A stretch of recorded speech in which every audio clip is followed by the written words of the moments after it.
Una rivoluzione. Ma sì, un'autentica rivoluzione. Pensare che grazie alla collaborazione di tutti gli operatori, dei direttori generali, dei medici, si possa avere gli ospedali dal 1° di settembre, nella peggiore delle ipotesi, aperti il lunedì, il mercoledì, il sabato e la domenica dalle 8 di sera a mezzanotte, vuol dire dare veramente un grande segnale ai cittadini. Nelle difficoltà che c'è nella sanità, i costi che questo comporterà, è un impegno che grava in che maniera? Guardi, noi siamo in grado di affrontarlo con la collaborazione, capiamo il sacrificio che chiediamo, però una rivoluzione epocale che ci porta a dire ai cittadini che dalle 8 a mezzanotte, 4 giorni a settimana, puoi farti una risonanza magnetica, puoi farti un attacco, puoi fare quella diagnosi che prevede l'impiego di una grande macchina. Questo vuol dire non avere più liste d'attesa.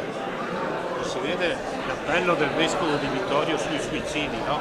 L'appello alle istituzioni perché magari si diano ancora maggiore... Ma l'istituzione è anche la diocesi, cioè non sono solo perché non vorrei che questo diventasse l'occasione ogni volta che c'è un problema. Chi siamo? L'istituzione siamo tutti noi, vescovo compreso. E dall'altro dico che noi ci stiamo dando da fare sul fronte delle risorse come Veneto Sviluppo, ma ancora di più, me lo lasci dire, sul fronte dello sportello Inoltre che abbiamo aperto, che dà servizi psicologici che oggi sommano a oltre 500 interventi fatti su imprenditori che volevano suicidarsi o in difficoltà a causa della crisi. Diciamolo, sono degli eroi o no questi qua che si uccidono?